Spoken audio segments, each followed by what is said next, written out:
Okay, so you know how you're really into absorbing knowledge and like putting it to use? Hmm. Well, this deep dive is right up your alley. We're going to be taking excerpts from Tarek Ryman's The Camino Within. Oh, cool. Yeah, and you know that old saying, it's better to learn from other people's mistakes than your own? Yeah, Well, Ryman kind of throws that out the window. he does. He has a very interesting perspective on it and presents a really compelling argument against that, suggesting like a different way to get to that true understanding. So how does he approach that then? What's his take? So he starts out with his own experience, Okay. right? He was kind of on the sidelines, Mm, watching other people, what they were doing, thinking he could learn from just observing, their successes, their failures. what happened when he did that?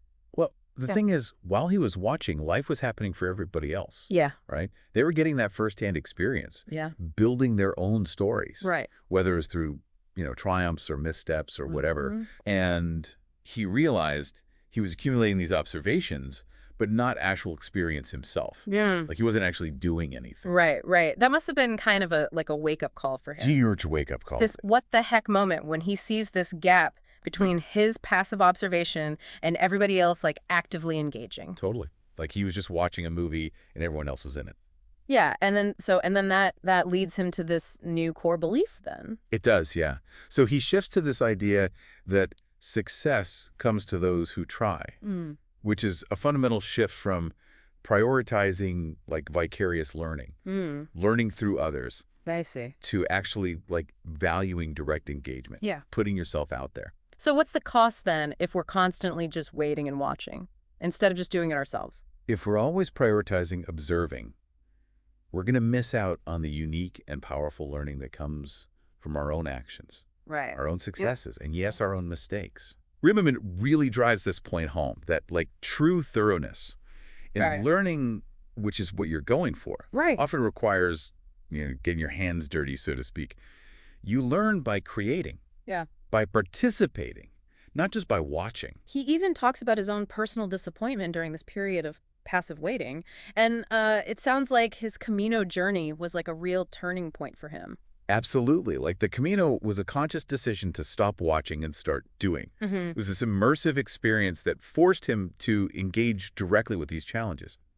And it was through that engagement that he gained this like new and more profound understanding. Wow. Not from a book, but from his own 2 feet. And that's where his think, be, do framework comes from. Exactly. So let's quickly touch on each one. Think, making decisions, having some kind of plan. Right. It's about having a direction, a goal, even if it's just general. It's that initial intention. Okay. Like, what am I even trying to do here? And then there's be, which is about cultivating belief in yourself. And that really connects to your desire to gain knowledge with confidence, doesn't it? Totally.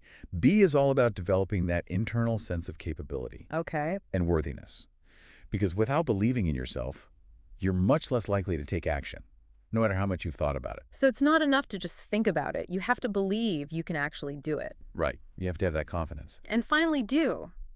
Taking action and moving forward seems pretty essential. It is.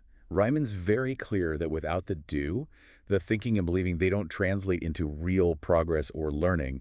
Action is the catalyst. So what would you say is like the biggest takeaway from all of this from Ryman's perspective? The core insight here is that while observing others can offer some lessons, the most profound and impactful learning often arises from your own direct experiences, including your stumbles.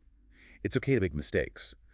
The real missed opportunity is waiting for life to happen instead of actively shaping it through your own efforts. So he's really saying we need to be active participants and learn by doing, not just observing. Precisely.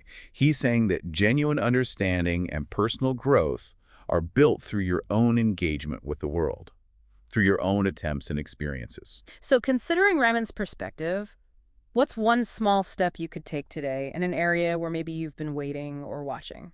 It's a good question. Lots to think about. Thanks for joining me for this deep dive. My pleasure. Yeah, this was great. Really enjoyed it. All right, well, until next time. See you later.